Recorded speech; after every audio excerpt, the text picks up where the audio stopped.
ॐ गुरुर्ब्रह्मा गुरुर्विष्णु गुरुर्देवो महेश्वरा गुरु साक्षात् परं ब्रह्म तस्मै श्री गुरुवे नमः। तस्मै श्री गुरुवे नमः। अनंत कोटि दंडवत सतगुरुदेव को। अपना पिछला विषय पंचदशी का 14वां प्रकरण चल रहा था, जिसमें ब्रह्मानंद के अंतर्गत जो आनंद थे उसके पश्चात विद्यानंद चल रहा था। तो विद्यानंद के अंदर बताया था कि जो संसार की विद्याएं हैं उसमें भी आनंद है, पर वहाँ जब तक वृत्तियाँ हैं, ये ध्यान रखना, सांसारिक जितने भी आनंद हैं उसमें वृत्ति है हमारी। जहाँ जहाँ वृत्ति एकाग्र होगी वहाँ आनंद स्वरूप आत्मा का प्रतिबिंब सीधा पड़ेगा, वहाँ आनंद आएगा। आनंद आत्मा का है लेकिन मानते विषयों में है। तो इस प्रकार कहा कि जो विद्यानंद है उन सब ज्ञान से ज़्यादा आखिरी जो विद्या है, ज्ञान है, वो है आत्मा ब्रह्म है।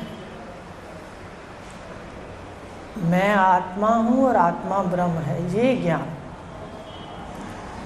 अब जब ये ज्ञान प्राप्त करेंगे तो जो वृत्तियों वाला ज्ञान है ये उसको बाधित कर देगा, वृत्तियों को स्वरूप में स्थित कर देगा, जगत को मिथ्या जनवा देगा, दिखा देगा।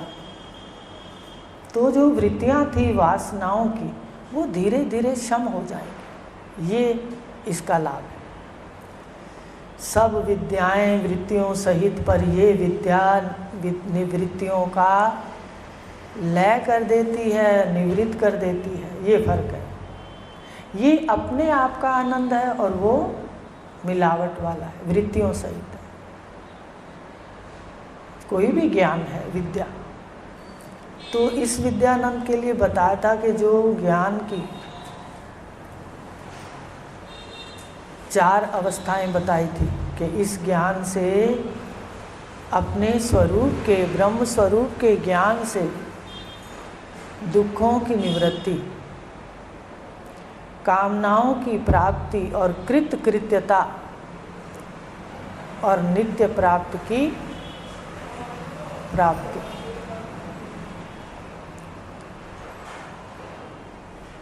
कामनाओं की निवृत्ति भी है, प्राप्ति का मतलब निवृत्ति। तो चल रहा था विषय के जो दुख हैं, दुखों का नाश में चल रहा था कि दुख 2 प्रकार के हैं, उनका नाश होगा आत्मा के ज्ञान से। सत्य के ज्ञान से दुख 2 प्रकार के हैं, शारीरिक इस लोक के दुख और परलोक के। जीवात्मा बचपन से ही शरीर का दुख लेती है। एक बच्चा छोटा है पर रो रहा है तेजी से, तो रोता कब है व्यक्ति? जब बहुत दुखी होता है। उसने बिस्तर गीला किया या भूख लगी तो उसका रोना शुरू है। संसार में आता है तो ही रोता है। तो ध्यान देना, इसका मतलब दुख शुरू से ही जीव को चिपटे। तो शरीर के दुखों में तो बता दिया था, परलोक के दुखों के लिए भी इस ज्ञान को लेने वाला जीव परलोक में जाना ही नहीं चाहता। जब कोई प्राप्त ही करना नहीं चाहेगा किसी चीज़ को, उसके लिए कर्म क्यों करेगा? उसको 3 गुणों का रहस्य समझ आ जाता है कि शरीर के दुख भी 3 गुणों के विषम होने पर होते हैं। माने सत रज तम में जब बैलेंस बिगड़ता है, विषमता आती है तो रोग हो जाते हैं। और मानसिक में मन के बुखार आदि क्या है, रोग क्या है? काम, क्रोध, लोभ, मोह, अहंकार। ये भी उस वक्त रहते हैं जब हम घर को सच्चा मानते हैं, शरीर को मैं मानते हैं, जगत को सराय नहीं समझते, सदा अपना मानते हैं। धन ऐश्वर्य को भोगने से ज़्यादा इकट्ठा करने की वृत्ति होती है अज्ञान। इस ज्ञान के लेने से ये सारा समझ आ जाता है कि मैं आत्मा हूँ, परिवार मेरा, लेन देन का संबंध है, ये जगत सराय है। जितना इस शरीर से हम जो कार्य करने आए थे अपने को जानने वाला कर लेंगे, उतना ही लाभ है। सत्यता की निवृत्ति हो जाएगी कि जगत सत्य। तो जो दूसरों से काम है, क्रोध है, लोभ है, मोह है, कामनाएं भी क्षय हो जाएंगी, दूसरों से पाप भी नहीं करेंगे कि भाई छोड़ना तो यहाँ है। प्रारब्ध पे निश्चय होगा जानकार को, प्रारब्ध सदा उसके पास है। इसके लिए आपको एक कहानी बताई थी, सुनाई भी थी कि एक धोबी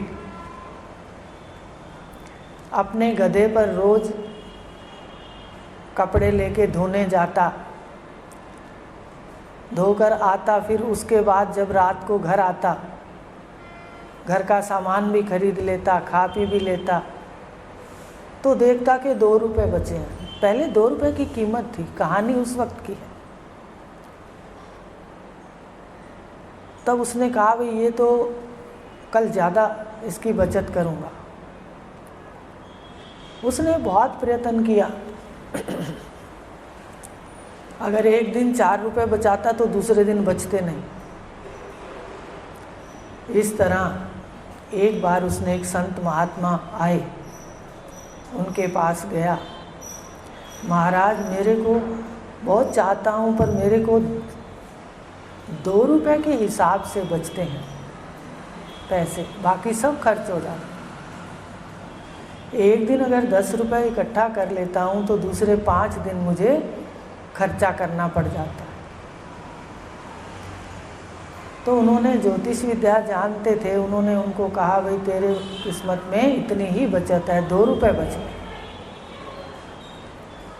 तू जितना भी खर्च करेगा 2 रुपये अवश्य बचेंगे, ये तेरा प्रारब्ध है।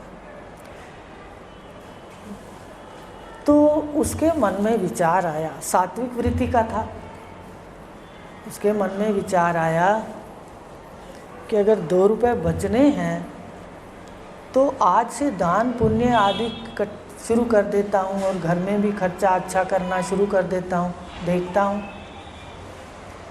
उसने ऐसा किया। ऐसा करने पर भी अगर वो दान में दे आता तो घर आता तो फिर उसके जब वो अनुपात के हिसाब से देखता तो 2 रुपये रोज के हिसाब से बचत है। तो उसको समझ आ गई। वो खूब घर में भी बच्चों को अच्छी तरह व्यवहार करवाता और बाहर भी दान पुण्य के लिए शुभ कार्य में पैसा लगाना शुरू कर दिया कि प्रारब्ध तो मेरे पास है भोग का। तो इस प्रकार एक गधा और 2 रुपये, उसने कहा सदा तेरे पास रहेंगे। तो इस प्रकार कहा कि देह का तत्व ज्ञानी को निश्चय हो जाता है कि प्रारब्ध है इसकी। रामचरितमानस के अंदर भी कहा है, पहले बनी प्रारब्ध और पाछे मिले शरीर। पहले प्रारब्ध बनती है कर्मों से, फिर शरीर मिलता है। तो शरीर की चिंता तत्वज्ञानी छोड़ देता है, छूट जाती है। वो छोड़ता कुछ नहीं है, उसका अपने आप हृदय से मिटना शुरू हो जाता है। और मानसिक रोग इसलिए नहीं होते, दूसरों से राग द्वेष ईर्ष्या, कि उसको समझ है कि मेरा प्रारब्ध मेरे पास। घर में भाई भी हैं तो हर किसी का अपना अपना प्रारब्ध है, वो ईर्ष्या नहीं करता। तो परलोक के लिए तो उसको जाना ही नहीं है। पिछले भी बताया था कि वैराग के क्या लक्षण हैं। इस विद्या का अधिकारी चतुष्ट साधन संपन्न हो, 4 साधनों से युक्त हो, विवेक, वैराग्य, षट संपत्ति और मुमुक्षा। विवेक तो करवा दिया आत्मा और अनात्मा का, अभी आत्मानंद में किया था। आत्मा सत्य है और उससे भिन्न रूप और नाम मिथ्या है।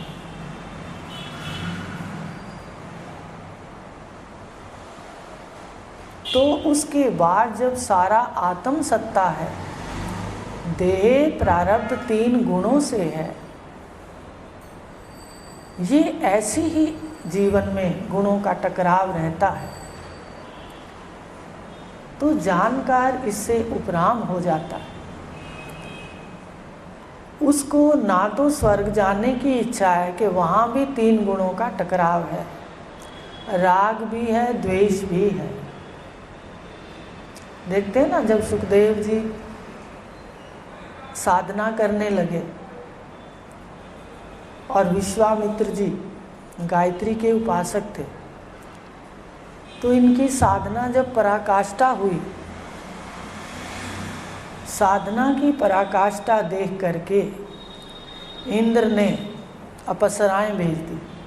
देखो, सुखदेव जी के पास रंभा आई और वहाँ मेनका गई शायद।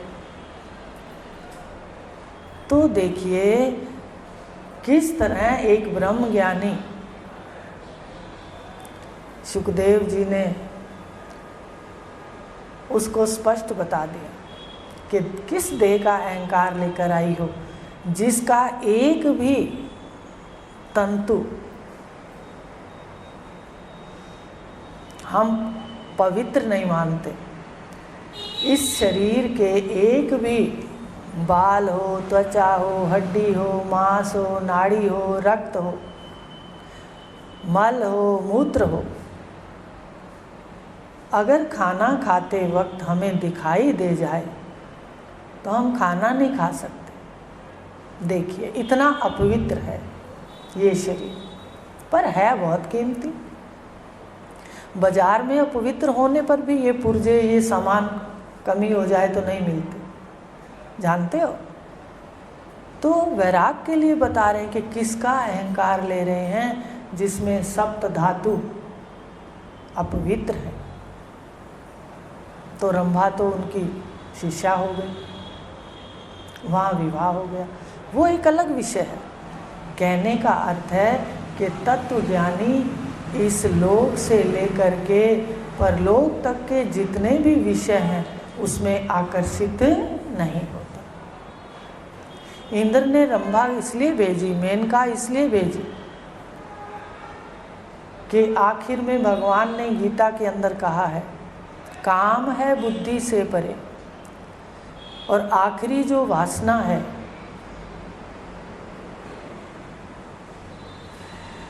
अविद्या से कामनाओं की है। काम के 2 अर्थ हैं, एक तो वासनाओं, कामनाएं हो गई हमारी, और दूसरा सृष्टि की उत्पत्ति। तो इस तरह से देखो, जितनी कामनाएं हैं वो ब्रह्म ज्ञानी की लय होने लग जाती है, तो वो स्वर्ग भी जाना नहीं चाहता। अब एक प्रश्न आपसे पूछती हूँ, जो भी सुन रहे हैं इस ज्ञान को, आप में से कौन स्वर्ग जाना चाहता है? हाथ खड़े करो, देखो देखो। अभी तो आपने अल्प सुना है, उसके बाद भी आप जाना नहीं चाहते। क्यों? क्योंकि वहाँ भी यही है।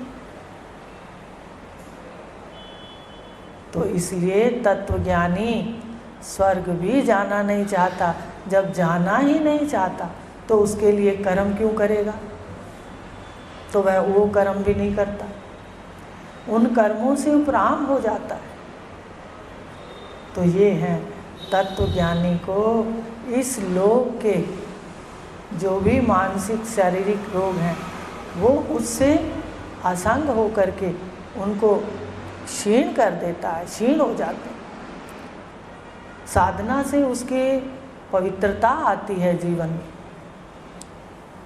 और स्वर्ग के आदि की तरफ जाना नहीं, इसलिए उसको कर्मों से उपरामता आ जाती है। किसके लिए कर्म करेगा, क्यों यज्ञ करेगा? वो शुभ कर्म सभी करता है पर निष्काम भाव से। किसी की मदद करके वो दान नहीं कहता, किसी को दे करके वो दान नहीं कहता, क्योंकि दान के अंदर दो बातें छुपी हैं। पहला, दान हम उस वस्तु को कर सकते हैं जो हमारी हो, पर तत्व ज्ञानी जानता है यहाँ पर कोई भी वस्तु मेरी नहीं, ये ईश्वर की सृष्टि है। वो अपने भाग में से, अपने हिस्से में से, भाग समझते हो, भाग्य, प्रारब्ध, जो उसके पास है, मिला है, उसमें से अगर किसी को देता है तो वो यही कहता है कि भाई इसको दिया है तो इसका प्रारब्ध होगा इससे जुड़ा हुआ, इसलिए इधर वृत्ति उठ गई, दे दिया। वो दे करके उसको स्मृति नहीं रखता, निष्काम भाव से देता। दान भी नहीं करता तो वो दानी नहीं बनता। तो इस प्रकार ना वो कर्ता बनता है ना ही फिर भोगता है। तो इसलिए दोनों प्रकार के दुखों से ज्ञानी उपराम है। वो ना तो शरीर के किसी के लिए अनुष्ठान करता है और ना ही स्वर्ग जाने के लिए कोई कर्म करता, शरीर के लिए भी अनुष्ठान नहीं करता। वो सिर्फ अपने सद्गुरु का जो भी दिया हुआ है उसको लेता है बस। आज ये लाऊंगा, इसके लिए अनुष्ठान कर लूँ, मकान बन जाए, उसको निश्चय है कि सब कार्य कर्मों से अपने आप हो रहे हैं, और सबसे ज़्यादा शुभ कर्म अपने स्वरूप में बैठने से होते हैं। तो वो अपने स्वरूप में रहता है। अब ना उसको दैहिक अनुष्ठान करने होते हैं ना ही पारलौकिक। तो यहाँ दोनों कर्मों से निवृत्त हो जाता है। तो अब उन्होंने कहा कि निवृत्त होकर फिर तत्वज्ञानी कर्म छोड़ता नहीं है। इसमें भगवान ने गीता के 5वें अध्याय में भी कहा है, आप पढ़ते हो अक्सर वो मंत्र, ब्रह्मणाध्याय कर्माणि संग त्यक्त्वा करोति यः लिप्यते न सा पापेन पद्म पत्र मीमांसा। पढ़ते हो 5वें अध्याय का। भगवान ने कहा तत्वज्ञानी अपने स्वरूप में बैठकर कर्म करता है तो वो उन कर्मों से इसी प्रकार लिप्त नहीं होता जिस तरह कमल के पत्र पर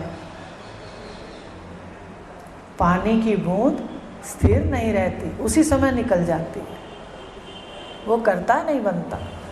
इसलिए कर्मों का लेप उस पर नहीं। लिप्यते न सा पापेन पद्म पत्र मीमांसा, भगवान कह।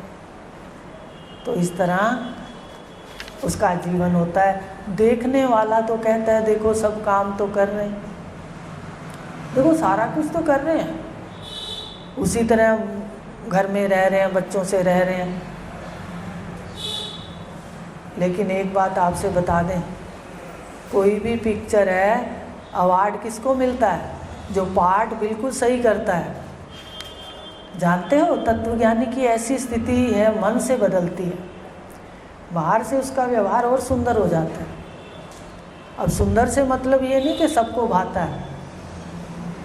जब गुरुदेव कहते थे बेटे सबको कैसे भाएंगे, भगवान राम सबको नहीं भाए, भगवान कृष्ण सबको नहीं भाए, इसलिए गुणों का खेल है। जिसका गुण जैसा है वो वैसा देखेंगे, वैसा उनसे व्यवहार करेंगे। रामचरितमानस में भी एक बात है, मेरे ख्याल ऐसे है, प्रभु मूरत देखी जाकी रही भावना जैसी प्रभु मूरत देखी तिन तैसी। ऐसा है कि भावना से हम देखते हैं,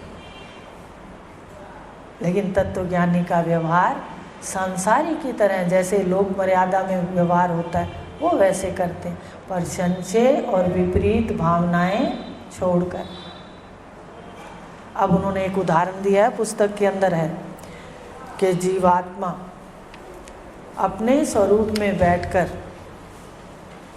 कैसे कर्म उनके द्वारा होते हैं, तत्वज्ञानी के द्वारा।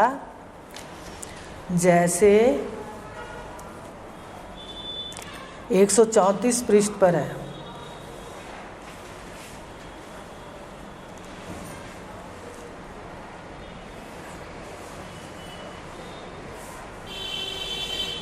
ज्ञानी की सर्व कामाप्ति पर विचार करें, उसके दुखों का अभाव हो जाता है, उसे सर्व कामाप्ति भी हो जाती। कामनाओं की क्या हो जाती है? उसकी तृप्ति।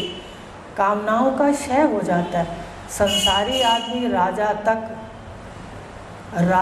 तक साधारण की बात छोड़ें, राजा तक भी कामनाओं की पूर्ति करके तृप्त है, पर उसी समय फिर और कामना है, आगे भी राजगद्दी लेनी है, प्रजा से कोई आके युद्ध ना कर ले, कितने प्रकार की फिर उसको और कामनाएं होती हैं, वो चिंताएं होती हैं। पर तत्वज्ञानी को ये नहीं होती, क्योंकि उसकी कोई भी कामना वासना नहीं है, क्षय हो जाती हैं। देह प्रारब्ध के अनुसार उठते हैं कार्य, इच्छाएं और कामनाओं में अंतर है। वासनाओं इच्छाएं उठती हैं, सहज में पूरी हो जाती है।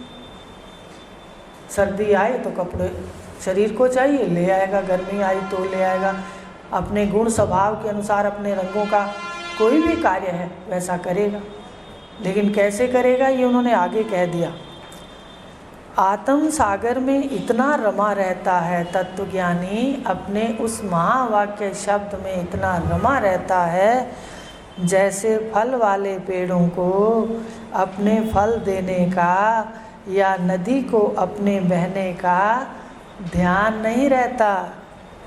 हरी बात समझ, नदी बहती है पर ध्यान नहीं रहता। तत्वज्ञानी कार्य करता है, पर वो बस जैसे शीशे में मुख देखा। कैसे?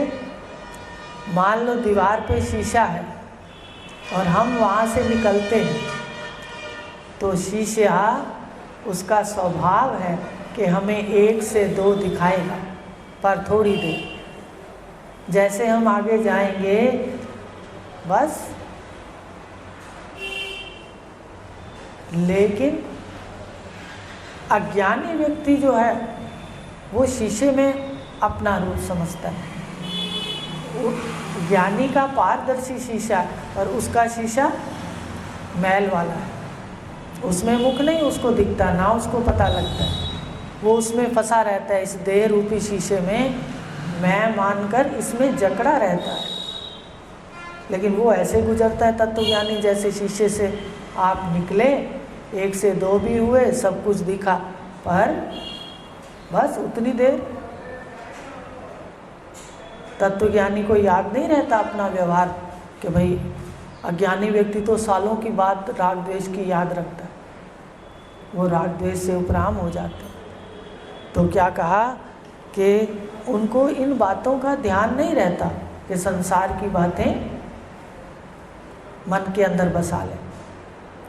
करते संसार का व्यवहार है, हम समाज के अनुसार करते हैं, पर इस तरह करते हैं जैसे फल देने वाले पेड़ को फलों का ध्यान नहीं है, नदी चल रही है पर उसको चलने का ध्यान नहीं है। सहज में क्रियाएं होती हैं, सहज में जो उनके द्वारा जो होना है वो होता है।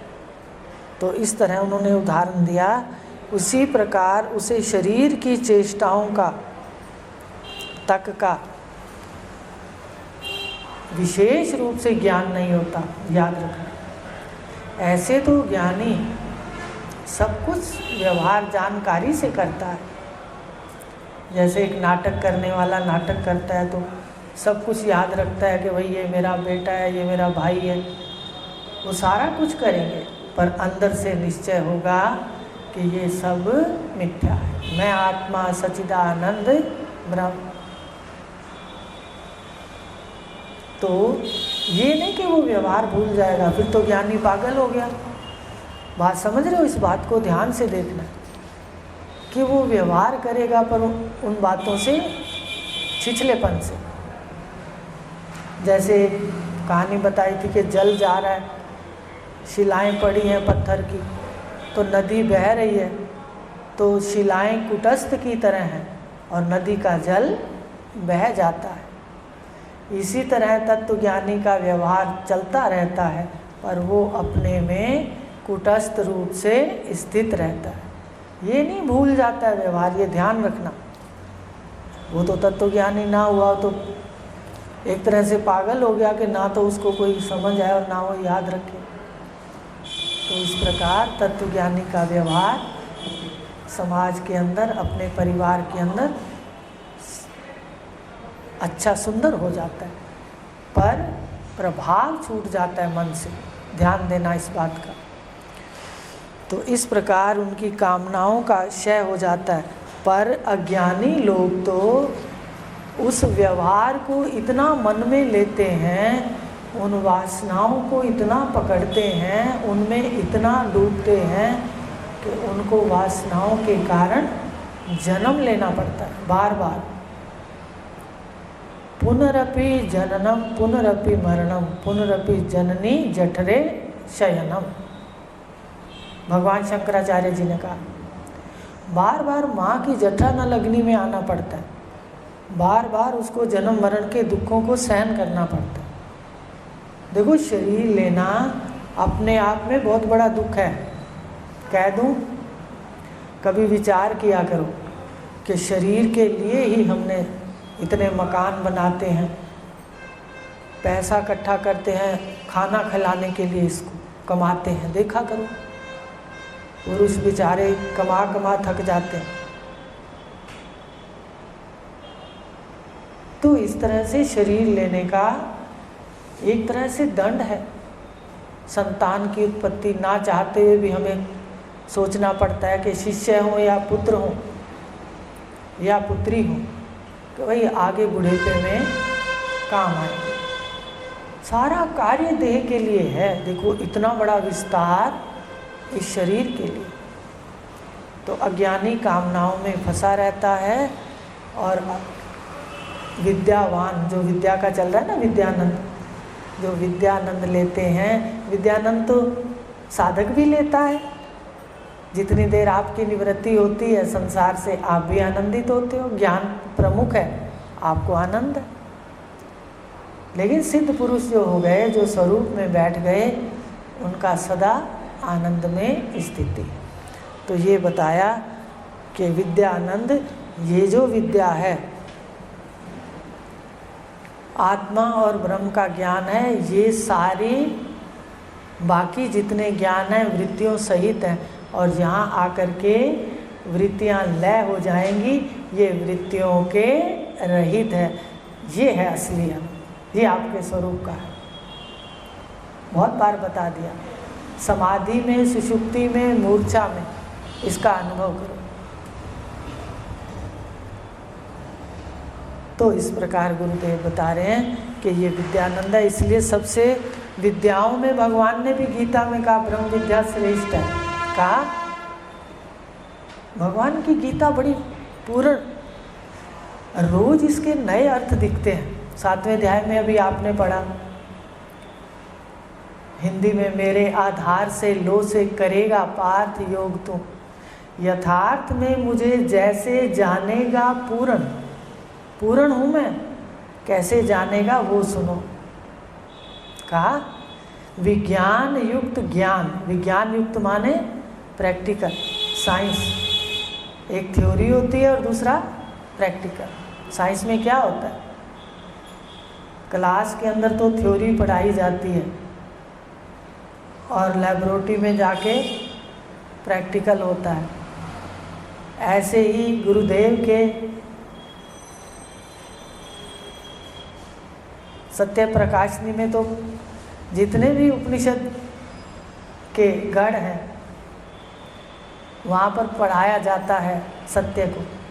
पर यहाँ पर लेबोरेटरी कौन सी है? ये सारा जगत है, परिवार है। अपने ज्ञान को प्रैक्टिकल करो, क्या ये सत्य है जो गुरुदेव बता रहे हैं?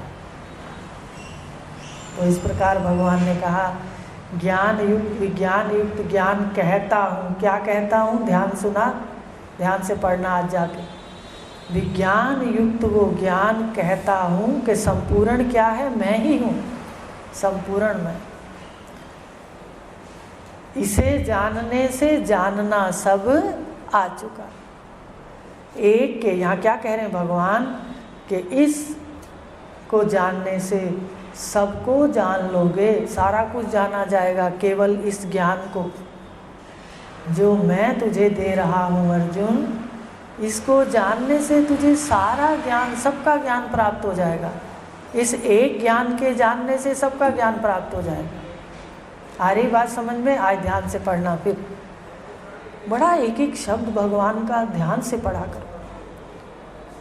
उधर से उपनिषद कह रहा है, उदालक ऋषि जब श्वेत केतु को उपदेश देने लगे तो क्या कहा था? नहीं, मैत्रेयी को याज्ञवल्क्य जी जब उपदेश दे रहे हैं तो क्या कह रहे हैं? हे मैत्रेयी, एक को जानने से सब जाना जाएगा। उसका ही श्रवण कर, उसका ही मनन कर, आत्मा वार्य द्रष्टव्य है ना मंत्र। इसी एक को जानने से सब जाना जाएगा। उधर से उदालक ऋषि कह रहे हैं श्वेत केतु को कि हे पुत्र, क्या तुमने वो विद्या पढ़ी है, तुम्हारे गुरु ने तुम्हें पढ़ाई है कि जिस एक को जानने से सब जाना जाता है? तो उसने कहा, महाराज पिताजी, ये कैसे हो सकता है कि हम एक को जाने और सब जाना जाए?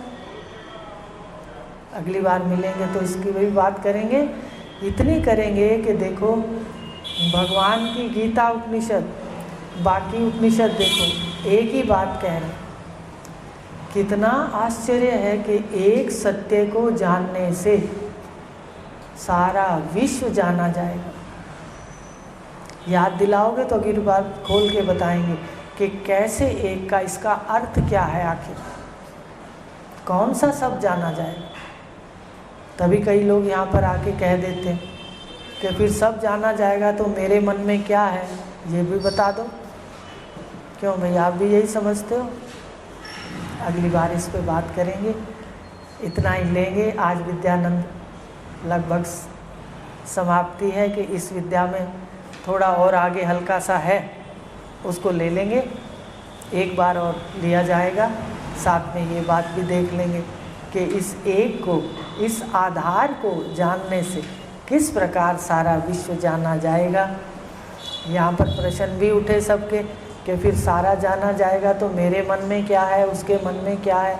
आप कहते हो हम सर्वबुद्धि के साक्षी हैं, तो सबकी बुद्धियों का बताओ, आएगा प्रश्न। ये प्रश्न किया है तो अगली बार देखेंगे। अब ये आज बिल्कुल साफ हो गया कि ये ज्ञान वृत्तियों के लय का आनंद है और सांसारिक विद्याओं का जितना भी ज्ञान है वो वृत्तियों सहित है। अगर मंत्र वाली वृत्ति है तो सुख है, आनंद है। भजन वाली वृत्ति है तो आनंद है। मंत्र वाली वृत्ति है तो आनंद है। योग वाली वृत्ति है तो आनंद है। सारा क्या है? वृत्तियों का। अगर बिल्कुल सत्य को, सारी वृत्तियों का लय करके सदा एक रस ज्ञान, वो है आत्मा ब्रह्म ज्ञान, ये विद्या। असली विद्यानंद क्या कहा उन्होंने? अंत में सब कर्मों का लय है ज्ञान यज्ञ में। यज्ञ भी यही है। आप रोज ज्ञान यज्ञ करने आते हो, ये ज्ञान यज्ञ है। वो देव यज्ञ है जो आर्य समाज में होता है, ऋषि यज्ञ, देव यज्ञ। और एक पितृ यज्ञ होता है जो श्राद्ध आदि में होता है, पितरों के लिए होता है। तो इस प्रकार भगवान ने भी कह दिया अंतिम यज्ञ ये है। भगवान ने ये भी कह दिया विद्याओं में श्रेष्ठ कौन सी विद्या है? ब्रह्म विद्या। क्यों है? कि सारे ज्ञान में वृत्तियां हैं, इसमें वृत्तियों के लय का, अपने स्वरूप का ब्रह्मानंद, अपने स्वरूप का आनंद है। ये दोनों का फर्क है। हरिओम शांति